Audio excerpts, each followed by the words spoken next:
probably by face and name. But if you don't know by name, you probably see him every week or every day, or unless you shop at Ruler, right? Maybe not as much. Duane Mann is our Indiana neighbor. Dwayne, thanks for doing this. As you said, I caught you in a weak moment, but I'm glad I did. Glad to do it. Here's the scenario. We were at the Summerfest.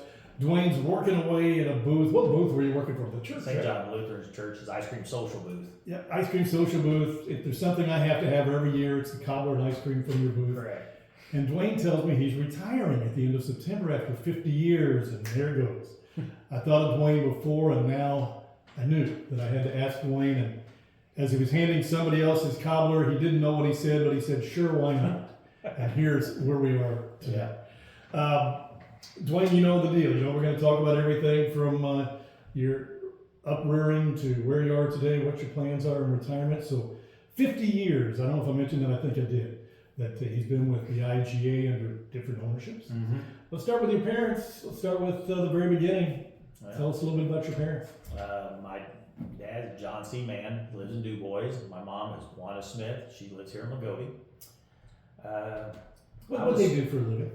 My dad was a tractor mechanic back whenever I was younger, and he went into the National Guard, and he was in the National Guard, and then he went into the civil service as a mechanic for the Guard. You know, basically worked full time doing that, and he's 90 now, so he's been retired for a few years, so you know he's got a good life. Still get around? Oh yeah, yeah. Not as fast as I used to. No, but, none of us are. You know, I don't even get around as fast as I used to. So. Okay, and your mother?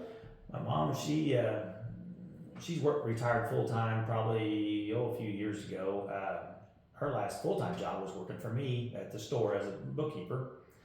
And then she retired, and then she's worked at St. Vincent de Paul as just a clerk, basically cashier and stuff. Enjoys it. She works 3-4 days a week, you know, a few hours a day, and just really likes it. Are they from this area? Growing up, were they from this area? My mom grew up in just north of Du Bois Crossroads, down there off of 56, I think it is. Right.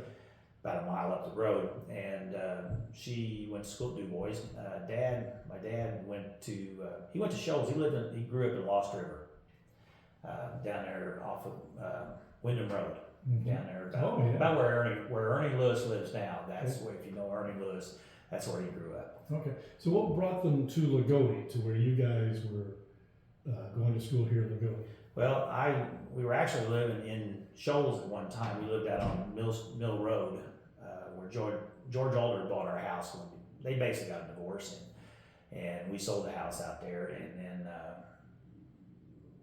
basically I think I was at Shoals till 6th through 6th grade. So I came to Lagodi when the new junior high was just opening up. Okay, I did not know that. See, Yep. I already learned something. So you started school at Shoals and didn't even come here till 6th grade. 7th grade. 7th grade. Yeah. How was that transition? Was it difficult for you? Not terrible. I mean, you know, it's just different. You know, you get used to, you know, people, just finding new friends and stuff like that. So it was all right. Siblings? I have a younger brother named Don, and I got a stepsister, Vicki Mann. She lives in Du Bois. Don lives here in Lagodi. He works for the city. Vicki works for Wabash Valley Egg Producers down in Du Bois. Yeah. Okay. So, all right, and we'll talk about children and grandchildren and wife, you know, a little bit later. But already, so Shoals to Lagodi. You come here in junior high. Who was the first person you met up with that kind of felt was a good friend? Do you remember? Oh, Marty Bradley. Marty. Yeah, Marty. And then I'll just Bob Acton, the Montgomery brothers. Yeah. You know, just a lot of good ones and stuff. Are those the same people you kind of grew up with through high school, or did you lose track of those? Get new friends? Pretty well grew up with them through high school and stuff. What type of student were you?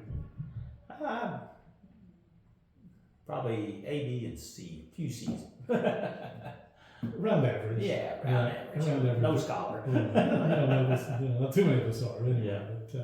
But, favorite teacher during that time frame? Somebody that sticks out? This is A. Yeah, exactly. Just had a good conversation with her this morning. Yeah, she's was a good teacher and everything, and just and John Drake, and just they were all good teachers, no matter what. Were you? We'll get into it in a moment because obviously you went to work at a young age, but were you always a worker? Were you somebody who always mowed lawns and always did this for a little bit of money, or just had to keep busy, or an opportunity came up at the store and you took it? Well, actually, I mowed grass. I mowed lawns for probably 3-4 years, just kind of all over. It wouldn't be surprised to see me pulling a lawnmower behind my bicycle, going across. I think Ann Greenwell lived on the other side of the highway up there, and I think I mowed her yard a long time and stuff, So then I think I was 15, and then I went to work for Nick Nicholson at the little store up there by the Catholic Church. Worked there for about 3 months. Then his wife, then he let me go. Basically said he didn't tell me why, but I think I was pretty sure it was his wife that said I wouldn't make it in the business. You mean a Nick's? Yeah. Right, which is later Eugene's. Yeah. Right. Is that right? I went to the Eugene's later. Yeah. So it's like the music industry when they tell Tim McGraw that you're not going to make it, buddy. They told you that it just wasn't going to be there. And why? Where did you screw up? You had to screw up somewhere. My guess is on Sundays, I worked a lot of Sundays, and right after church, people just piling the place, because a lot of people walked in. Right across the street. Right across the street and everything. And I think what it was, I kind of taught myself to check out because they had an extra checker and they only had one cashier there. And I think I was doing that stuff to help them out, and I think she didn't possibly like it because I did that. How long did you work there? 3 months. 15 years of age? Yep. Okay. So at that time, Dwayne, as I think back, we had Nick's. We had the red and white. Was there an IGA in town yet? Yeah, it was Scott Ladd, I think at the time. Scott Ladd. I always said Scott Way or Scott Ladd? Scott Ladd, I thought it was. Okay, I always said Scott Ladd. Scott Way, but I think it was Scott Ladd, I think. I remember that, okay.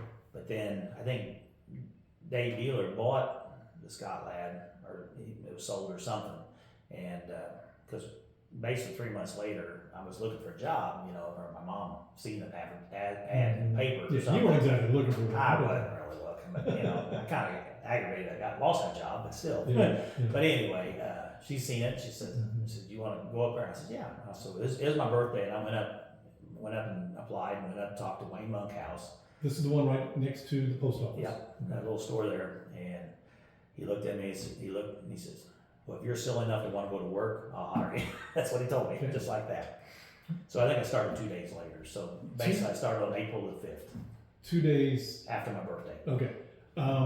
Did he ask about prior experience and why you weren't working there anymore? I don't remember. No, he was anxious to get somebody. Yeah. And you were 15? I was 16 then. You were 16? I just turned 16. I think you had to be 16 to work for Beelers. Do you remember what you made per hour?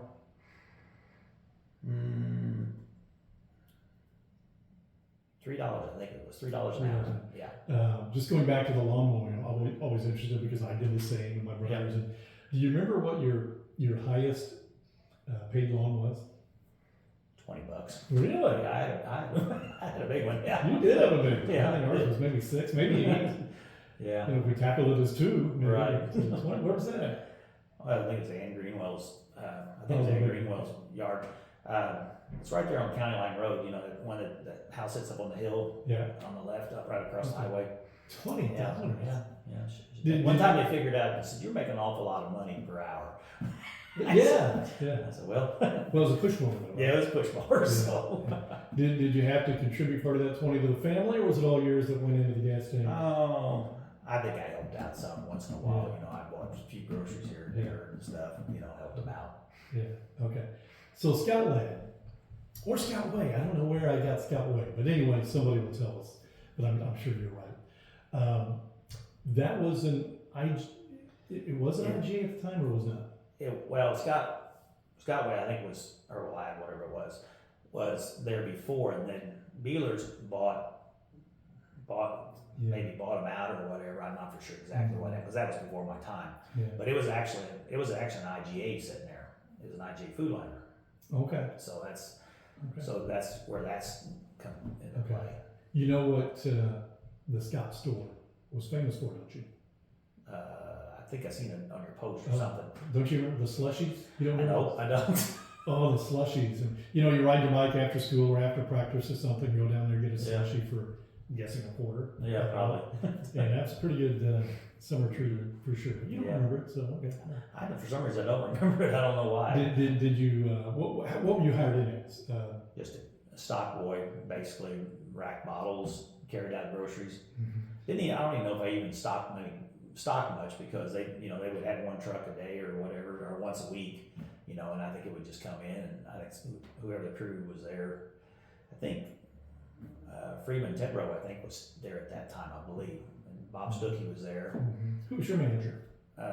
Wayne Monkhouse when it started out. Okay. Yeah. Okay. He was a store manager at that time. And this was before Bueller's bought them out, or No, this is after Beeler's. When Bueller's bought them out. Beeler's actually owned it, so it was one of 5 or 6 stores Dave already had. It was because he had two in Jasper, he had one in Huntingburg, Oakland City.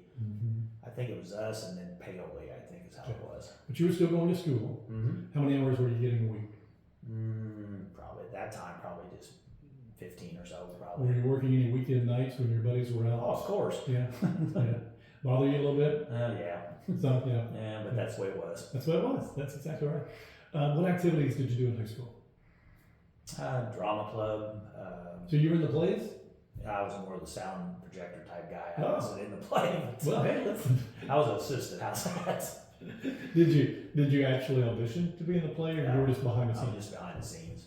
How'd you get that? I mean, I just wanted to help out, Okay. do something like that. So that's what I did. I wasn't really into sports and stuff. So yeah. Do you remember the plays? no. Oh, No. our town was one Our of town, them. remember that? Yeah. Yeah. And weren't they at the old junior high school gymnasium? Yep. Or current Yep. JFK gym, what we call it? Yep. Yeah. Well, that's pretty cool. Yeah. Yeah. Any other activities, interest in high school? Not really. So when you graduated high school, I was cruising, Dwayne, through the 1976 yearbook this morning. Oh, my. And it's a little different than some of them because they actually had the picture of you, which we're showing right now, and what your interest was in going to school. Do you remember what that was? Probably electrical engineering. Is that electronics? Yeah. Yeah. I think well, my wife always gets after me for this, but I was accepted at Purdue back years ago. You didn't just go to school, because you had to be accepted into programs and stuff. Yeah. Had to have high enough grades. My math grades and stuff was pretty good, that kind of stuff. But it's just one of those things that, money wise, you couldn't afford to go there, and stuff. So I opted for what I thought would be a good career path, which would have been I went to auto diesel school at Oakland City. My dad was a mechanic, so I kind of like that kind of stuff, So I went down that career path, and what happened basically when that career path, when I got done, I think it was like a 1.5-year class, course, I think, because we went half days at school down there every day. We ended up. That's about the time it changed at the store that they needed an assistant manager. Okay. And I seen a little more money, and hey, I'm not gonna get dirty. This is right much. around after graduating high Yeah, school? this is about 2 years after graduation. Okay. So You're already going to auto diesel school. Yeah. Consider. Yeah. Okay. So basically, I kind of moved up the ladder a little bit. Is what it was, and I decided that was probably a better avenue at the time. So did you graduate college? Yeah. I got a diploma for auto diesel school. Did you ever use it? No, never earned the first wrench. Not in the business anyway. I do a lot of stuff myself at home. Well, that's important. That's important. Although with today's cars, No, you can't do much with them anymore. you can't do. Well, that's I can change brakes. That's about it. So you went back and forth. Yeah, we commuted every day. It was me and 3 other guys. Who were they? Do you remember? John Sutton. Okay. Let's see, John Sutton, Lee Sipes, and the guy from Washington. Can't think of his name. Okay, that's 2 out of 3 is not That's bad. not bad. 50 years ago, right? Or more, I guess. But so you're telling me that when you graduated high school, you didn't envision that you were going to be in the grocery store market for 50 years? You didn't. That's not what you thought at the Not time. at the time. Who does? Nobody does. Yeah. So you just kind of went up the ladder and said, you know what? Did you even think then that this might be something you're going to stay forever, or did you think that there's got to be something else out there? And I kind of thought, we'll try this and see how it goes. Mhm. That's kind of the way it is. And, I, back years ago, Dave Beeler, he was a very good owner. Okay, him and his brother Joe, and he took care of his managers really well. So they're about every other year we went on trips and everything. So y'all kind of play into that kind of stuff and looking at it. And, that's not bad. Not with all the extra perks, and stuff. Yeah. So. Were you already at the new store when you were assistant manager? Yeah, we are. Yes, because assistant manager probably came. That was 74, and I'm guessing the assistant probably started about 3 years later. Okay. And then we had basically when Kevin Sutton passed away, or no, I think he passed away, but he was there at the store. He worked for us. He was my assistant. Or he was the assistant. I think he left to go to Four Rivers, I think is where he was at. And after that, that's when I accepted to be the assistant. Okay. So the new store. And anytime I can, I talk about my mom and dad if there's a story to it. And usually in Lagodi, there's always a story to it. Well, when they built the new store, first of all, it was a big deal in Lagodi. A big concrete structure, right? Yeah. Grocery store. And I remember that they had, I think I told you this, but you were busy handing out cobblers, so I'll tell you again. And my mom hadn't worked there yet. She had worked for Dwayne, we'll get to that. But they had a opening night celebration or grand opening in the parking lot, and it maybe even a grill out, but everybody was in that parking lot, and they had prizes, and my mom won, I believe, $100. Yeah. And think about it, that would have been, what year Dwayne when they opened, maybe 74. 74? I never did see it, but I'm sure that we got it somehow, right? But $100. But that was a big deal. That's a big deal, opening up that store in Lagodi, the Buellers. And you were a part of that. Yeah.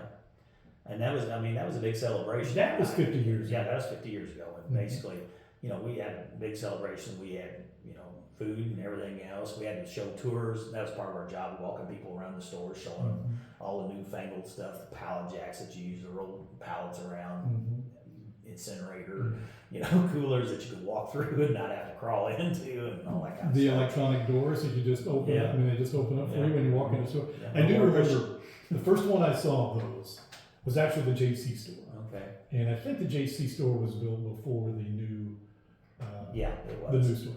So, I'm like, I don't know, 8. So I don't have anything to do. So I don't have any money. So I'm not really going through the JC store. I'm just kind of going through the door. It opens by itself, coming back, going through, like those revolving doors. Yeah. Especially, when it's hot and you're going in a little bit. But that's the entertainment that I had as a kid. Oh, yeah. But viewers had those as well.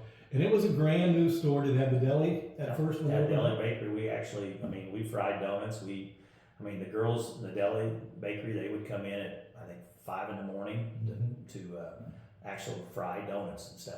That's long gone by now, we used to go through, I don't know how many dozens of donuts we'd make especially on the weekend, there'd be like 60 dozen or better, just a bunch of them. Now, my mom did work in the deli at Bueller's in Lagodi, and occasionally down at Washington as well. Yeah. But she loved you, Dwayne. She really did. I don't know that you were a manager. Maybe you were. Did you? Yeah, you were a manager over her. Yeah. Well, I wasn't her manager, but I was over the store. Yeah, but she loved working for the Buellers as well. You talked about those perks. I remember, I believe, Holiday World maybe was one of those. You got to go to Holiday World. I remember a concert the Buellers put on.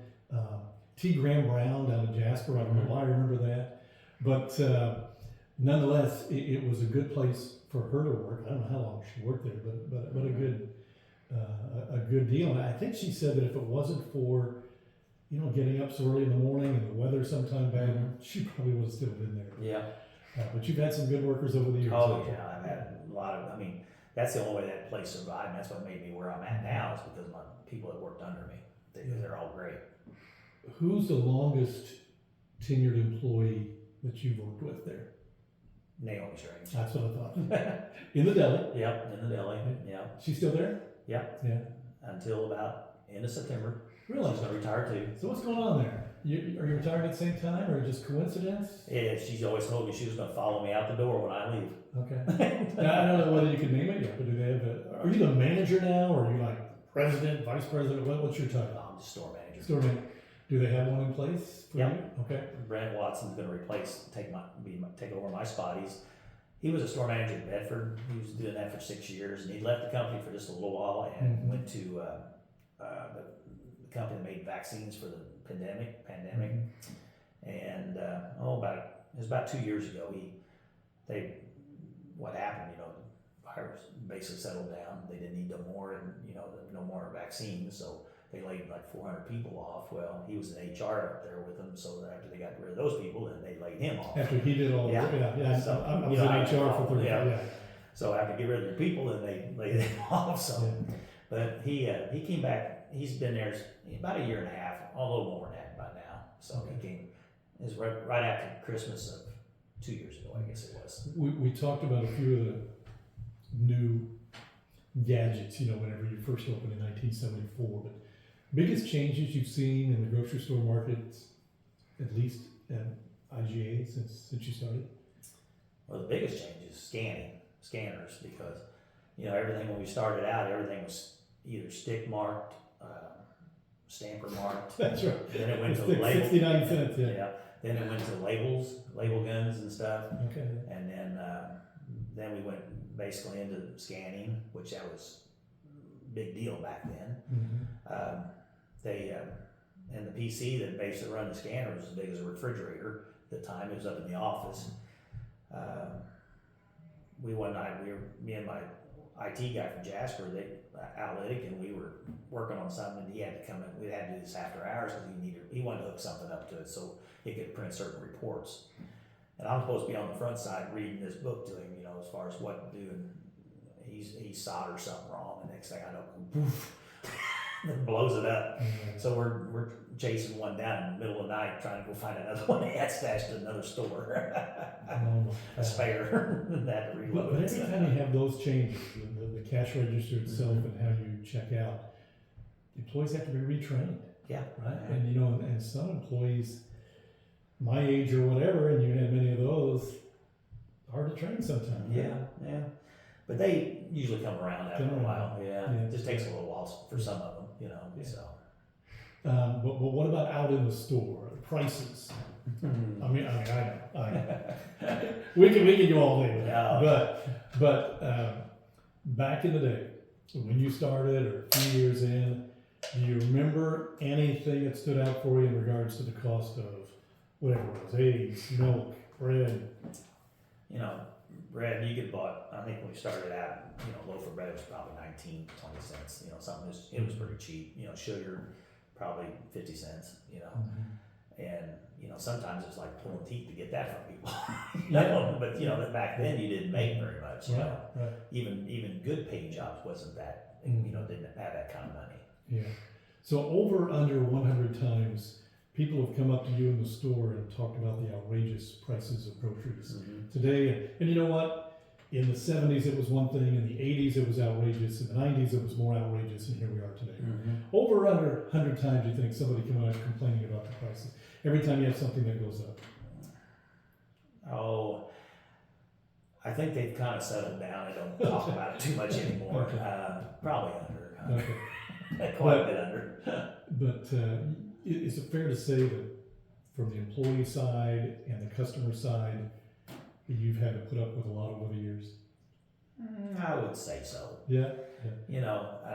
Like I said, you get your good employees, then you get some that basically just come to want to get a paycheck, so it's just like what most companies are seeing, Every now and then, did you get your customer that said, I want to see the manager? Oh, once in a while, probably once or twice a week now. Really? Yeah. Really? Okay. Okay. Well, that's a lot. Yeah. But in regards to the grocery store, is it just Lagodi that you're the manager of, or are you working at other stores? I'm just the manager of Lagodi. Now, I've been at other stores helping out at different times, like grand openings and stuff, go to help, help them set it up, or just as being support, Who owns the store now? Company, Houchin Industries, out of Bowling Green, Kentucky. Okay.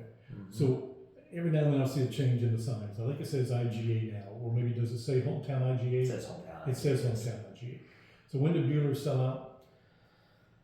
Let's see, it would have been 16 years ago. Okay. So it's been that long. Was it a major transition for you and the employees? Not really. I Pretty mean, seamless? most companies want the same thing. You know, they give you sales numbers, they give you budget numbers, they give you, you know, so you just strive to hit them, you know, so. So do you sit in on some of those meetings where they say, hey, Dwayne, last week you didn't do as well as what you should be doing in that regard? Yeah, that's happened. And what do you do as a manager? What can you do? Because I assume it is your job to get the most out of the product you have to bring customers in. What do you do?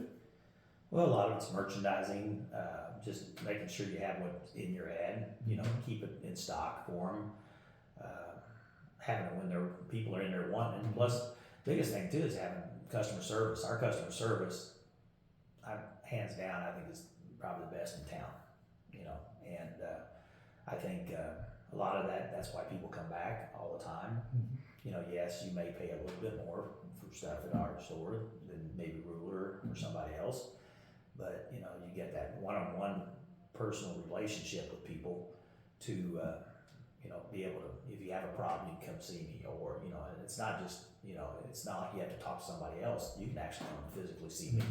Yeah. You know, I don't think that's going to happen at a Walmart. You're not going to see the general manager at the store. Right. Yeah. This is more a sexist remark, I guess, but I know it's true. From the man side of it, anytime I go into a store, I can't find what I'm looking for. Lynn might send me there for 6 items. I've got them here. You know, 2 hours later, I'm calling Lynn. I don't see this. So when I go to IGA, I always want to say Dealers, but when I go to IGA, Dwayne probably wants to turn the other way because he knows I'm going to come to him and say, even, where's the butter? You know, but I'm guessing you get that quite often too. If you're seen in the store, somebody's going to talk to you about something, right? I said, let me show you where it's at. I just take you right to it. Yeah, you know? you do. I appreciate that very much. So what's next in regards to after retirement? I know you're retiring from the full-time side of it, but you're going to help out on occasion, right? Yeah, not 100% sure. We're going to discuss that here next week with my bosses. Mm-hmm. Kind of, he wants to sit down. Craig Canese and Eric Bedwell wants to sit down with me, and we're going to talk about what they're kind of thinking and what I'm kind of thinking. Yeah. You know, see, kind of want, you know, work just part time. You know, probably throughout all our stores just to help out. But isn't it great to have some kind of leverage at this point to say, you know, if it's not something I really want to do, or I don't want to do that much of, let's talk about a little lesser role. Yeah, it's pretty good, isn't it? Yeah, pretty well. It's kind of nice, you know. All right, so every person that's ever walked through a store wants to know this answer. How do you determine what goes on sale and the sale price to those things? Well, truthfully and honestly, I've never really had anything to do with that. Really? Yeah. We've had marketing, you know. So you're not going to answer that question? Well, I mean, we can give input what we'd like to see in ads and stuff, but right now, I mean, Bowling Green does all our marketing. Okay. Well, part of it comes out of Jasper, where they see the ads before, you know, we see them, kind of pre-ad, I guess they call it, and then they tweak it to think, well, we don't think that's going to be quite what we want in there, you know. They'll change it up, but most of it's done by the marketing team out of Bowling Green. Even back in the 70s and your early time there? Yeah, most of it's done at Jasper. At Jasper, we had a whole staff down. When Bealers had we had 28 stores at one time back years, you know, that was probably 30 years ago.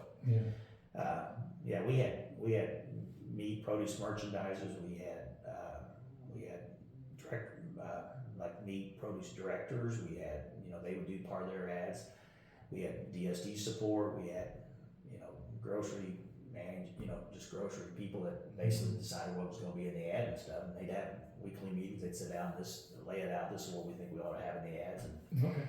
Well, even back in the Nick's, Eugene's days, where they were the single owners, they had to do that, right? They had to figure out what when you're a single owner, you would have to figure out what you're going to put in there. Probably looking at competition and saying, we got to come down. Yeah.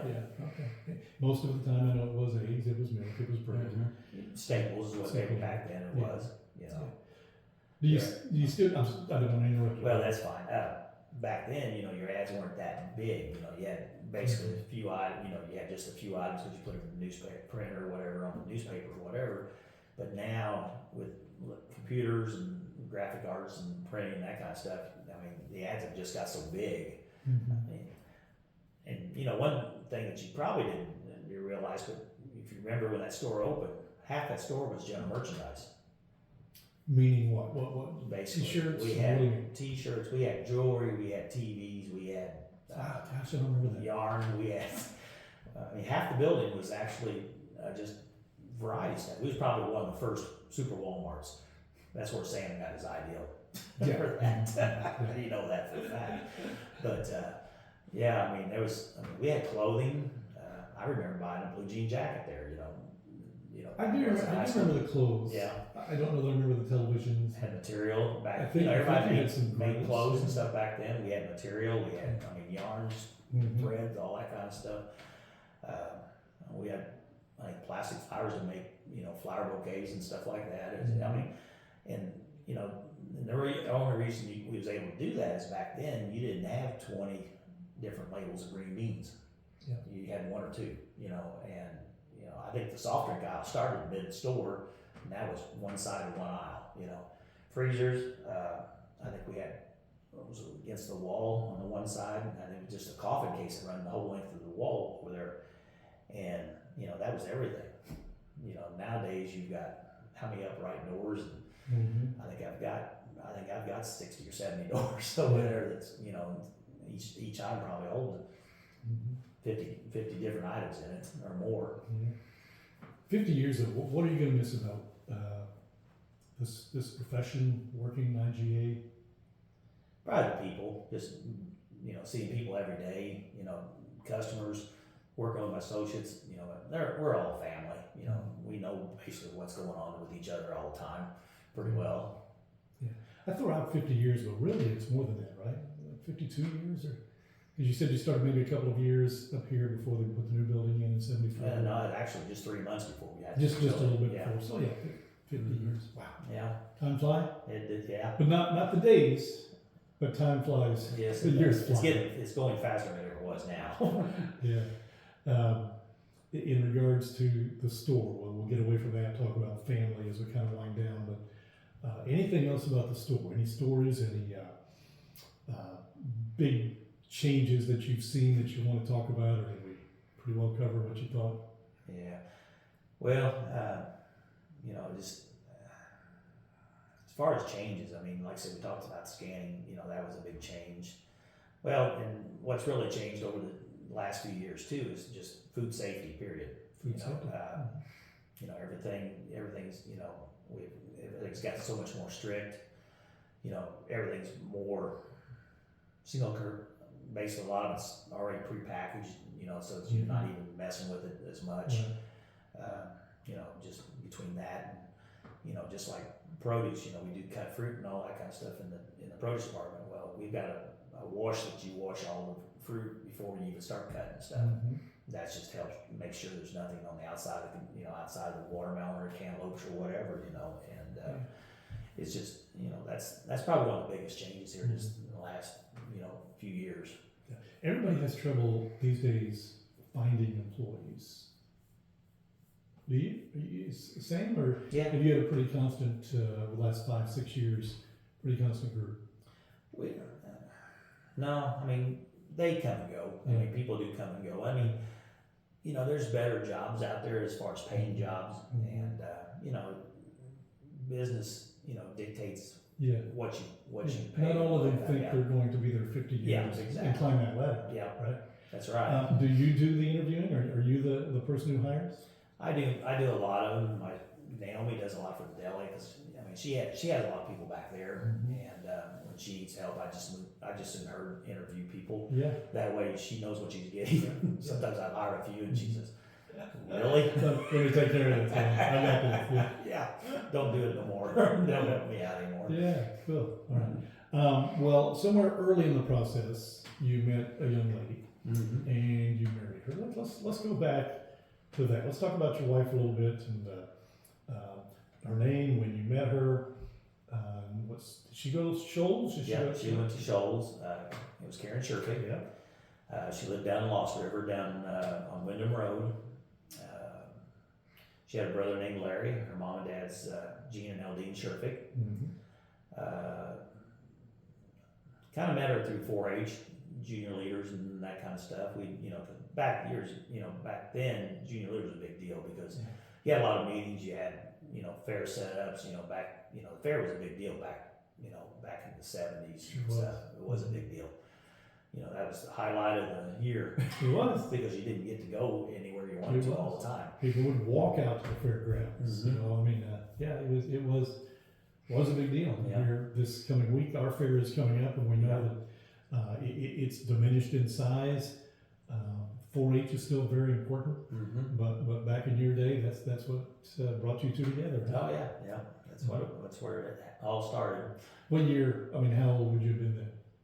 When we met, probably 15. First date? Do you remember? Probably 4-H related. That's probably just hanging out at the fair, things like that. Yeah. Okay. Out of dogs or something. Yeah. Most of you know if you've watched these, I get a little nosy and ask about the proposal. Well, I already did that ahead of time, and he said there's nothing interesting there, so we'll skip right on by that. Yeah. Okay. Right. Don't embarrass myself. No. So 15 years, and I kind of know your age. When did you get married? What year? 81. 81. All right, so over 40 years. 44 years now. Yeah. It's November 7th. That's amazing. Yeah, it is. 44 years. And the places you've lived along the way. We've only several lived different homes. No, we just actually lived 2 different places. We've lived in Sunset Trailer Court for it's probably 5 years, I think. We moved to Mount Pleasant when Kevin was 6 months old, my oldest son, and he was born in 85, whatever that makes him. Makes him 39. Something like that. It's almost 40. Yeah, that's right. Yeah. So we've been out there for that many years. So it was kind of a nice area. It was quiet. You didn't have all the traffic. It was close enough to town. It was that's one reason I like staying where I was at. I had several opportunities to move to other stores, but I kind of always told myself, I'll just stay here. Yeah, 5 minutes away. I don't have to worry about it. You tucked away nicely back That's there. right. Yep. Yeah. So. All right. So you have Kevin in 85. Yep. And he's your oldest, right? So then you have 2 lovely daughters. Yep. Kristen is, she was born in 89, and then Kara was born in 91. Okay. So, not a lot of difference between not a lot of difference. And Kevin, occupation is? He works at Crane. I'm not for sure which company it is now, but he's a draftsman. That's what he's been doing ever since he got out of college. That's what he went to school for, being a draftsman. So he used his college degree right. See, and the girls, I can't believe as they're as old as they are. Yeah. They have children and such. From volleyball, was great, but back in the day. But so Kara and Kristen, right? Is that right? Kristen, Kara, yeah. Kristen's the oldest one, yes. Yeah. Tell me a little bit about them. What are they doing today? Kristen works for the state as she works for the child welfare group. Yeah, okay. She basically helps place and foster kids out of troubled homes and stuff in the foster care. Really? Yeah, that's what her job is. Is it local here?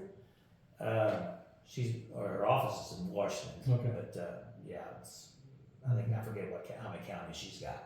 Okay. That's what she does all the time. Kara works at Williams Brothers down in Washington. She does oxygen intake and different things like that. And so she was working part time whenever she was going to college and stuff, off and on. And once she got out of college, she decided, she went to school for corrections. And decided that just wasn't really what she wanted to do either. You mean there's a major of corrections? Yep. Okay. Or up at Terre Haute. Yeah. Yeah. I can see where people might change their minds. Yeah. However, there are people I'm sure that feel this is what I'm called to do. And that's important as well. All right, so then grandchildren come along. Oh yeah. Goodness, tell me about that. Well, Avery is that's Ash Kevin's wife's daughter. She is 17 now. She's going to be a senior this year. Then my next one would be Evelyn. which she is going to be fourth grader. And who she belongs to? She belongs to Kevin. Okay. And then Oliver is Kevin's also. He's going to be a second grader. And then I've got Kristen. Emmett is going to be, he's going to be a first grader. Hayes he's like, I think he's 3. maybe, I think he's 3. Yeah. And then Amelia, which is Kara's daughter, she is just a few months younger than Hayes. Mm-hmm. So, Yeah. and then Kara is expecting here in September. Oh, in we've got September. When you retire. Yeah. Wow, you are going to be busy. I'm going to be busy. I'll have 7 of them running Oh around. my gosh! And all of them around. Yes, they're all right here. Oh my gosh! So when you even now you're working a lot of hours. Mm-hmm. Fair to say? Yeah. Yeah. Not as many as I used to. Not as many as you used to. Yeah. Are you I able learn to say no. Yeah. Walk away. But are you able to spend a lot of time with your grandkids now? Yeah. I'm still working weekends and stuff, and that's that's another reason why I'm kind of wanting to step back from it, because of what I'm going to do going forward. I'm not going to be working weekends. I'm going to work holidays. I'm not going to work nights. I'm not going to be on call. It'd be a change. It'd be a change. It'd be a good change. Yes, it will be a It'd good be a change. good change. So, Karen, as far as those hours are concerned, real trooper, right? I mean, it goes through missed a lot of spells. vacations. You missed a lot of weekend festivities. Yeah, it goes through spells. Well, Kevin, I'll just tell you an example. She never lets me. I never hear the end of it. But one year I think it was day before Christmas Eve, I believe. Christmas Eve is a very busy day in the grocery store. Okay. Oh my God. The day before Christmas Eve, Kevin is launching Kristen, I think, off the couch into a beanbag off his feet. Okay. Well, I hear him doing this stuff, and I said, somebody's gonna get hurt if you guys don't straighten up and quit it. Yeah. Well, the next thing I hear is somebody go, Yeah. go in there. Her wrist is broke right here. Yeah. And so, needless to say, we took her to the emergency room. Well, they decided Christmas Eve, they're going to have surgery and set it, Well, I worked. Karen took her down to the hospital. Needless to say, well, you couldn't even take off for your daughter's surgery, Well, but he warned them that they were going to be hurt. Yeah, I mean, in all honesty, he did what he needed to do. It was their fault, right? I'm sure they were small. It was their fault. Yeah. But I understand, and I also understand that she can't let it go. Yeah. Okay. I mean, let's just heard that before too. Yeah, I understand both sides. What's Karen do? What has she done? She works at Williams Brothers also. She does? I didn't know. She'll be down there like 20 years. Okay. She worked for Dr. Bauer before that. Yeah, I do remember that. Yeah. And but she's down in Williams Brothers for 20 years. She's medical. She builds medical equipment and stuff. She gonna be able to join you in retirement anytime? Yeah, when she wants to. I think she's going to hold off until about April or March or April next year. Are you guys travelers? Somewhat. We've traveled a little bit more here lately. Kind of getting ready. What's on your bucket list after retirement? More importantly, what's on her bucket list after retirement? She kind of sometimes just asks me, "So where do you want to go?" Well, she's asking you. Okay. Every once in a while, and then I think we're either going to go to Arizona, go to Grand Canyon and stuff this September right after I retire, or we're going to go to Yellowstone, one of the two, first time, Do both. Yeah, we will, but we've got to limit it to one or the other for right now. So yeah, are you gonna drive or fly? We'll fly out there. Yeah, do both. Yeah. If you're gonna drive, just do one. No. Yeah. Well, that's fantastic. But we try to do a trip a year. Here in the last few years, we've tried to do that, and it's just nice to get away and stuff. But right now, her mother lives with us, and she's 95, so it's a full-time job. Taking care of everybody. Oh, okay. I didn't realize that. Yeah, Okay. So we enjoy it though, but still. Yeah. Okay. So what's your form, Dwayne? 50 plus years, right here in town, right with the same business. You just don't see that anymore. 5 minutes away from your home, as you said. But what is it that we haven't talked about? Doesn't have to be with the store. Doesn't matter. Something that pops in your mind. I always tell people when you leave, I should have said this, or somebody's going to watch this in your family said you should have said that. So that's going to happen. Yeah. Anything come to mind though that you'd like to mention that we didn't talk about? Well, I had two stepbrothers too. I forgot. Let's mention them. Dave Smith, which is Yeah. a basketball coach, Yeah. and Jeff Smith, which is he lives in Washington. Yeah. And then I forget. My mom was married to Dave Smith, which was John Davis. It was actually John Davis' dad. And my dad, John, he is married to Marlene. She was a Wiseman. So Okay. left that part out. I should have mentioned that earlier, Okay. I guess, too. But, what else? You know, just like working in community, just helping out different things. You know, pretty active in church. 4-H. I mean, I was on fair board and 4-H directors for years, and just a lot of community service. You know what people don't realize, or maybe they do, but you talk about giving back to the community. People have had to come to you so many times and say, hey, what about donating to this cause? What about donating to that? Well, shoot, I mean, every year, of course, I don't know how many times you allow people to come out in front of your store, do grill outs or whatever, but that's part of living in the community and managing a business, right? Yeah, I mean, you want to be a local hometown. That's why, it's basically why I call them local hometown IGA, because I mean, we want to do stuff for the community. Yeah. I've told people, I'd be tickled to death if I had something going on every weekend out in front of the store. A lot of people like handouts more than they do want to work for it, but that's just the way it is sometimes. Yeah. I always said Dwayne has been a quiet presence in the community for 50 years only because it's kind of the way he chooses to be. Dwayne's not somebody who steps out front and center like me. Okay. But obviously the impact that he has had for 50 plus years at Scott Lad, whatever it was, Bueller's, now hometown, IGA. Right? Yeah. Dwayne, thanks for everything you do. Thank you. I know you'll enjoy your retirement. Oh, I'm planning on it. Enjoy the grandkids, and travel a little bit. Take the grandkids traveling somewhere. They like that too. They would. Appreciate you watching. Dwayne Mann retiring at the end of September, sort of. He's retiring from full-time service from IGA, but he'll be helping them out in other ways. Thank you for watching this edition of Getting to Know Your Indiana Neighbor.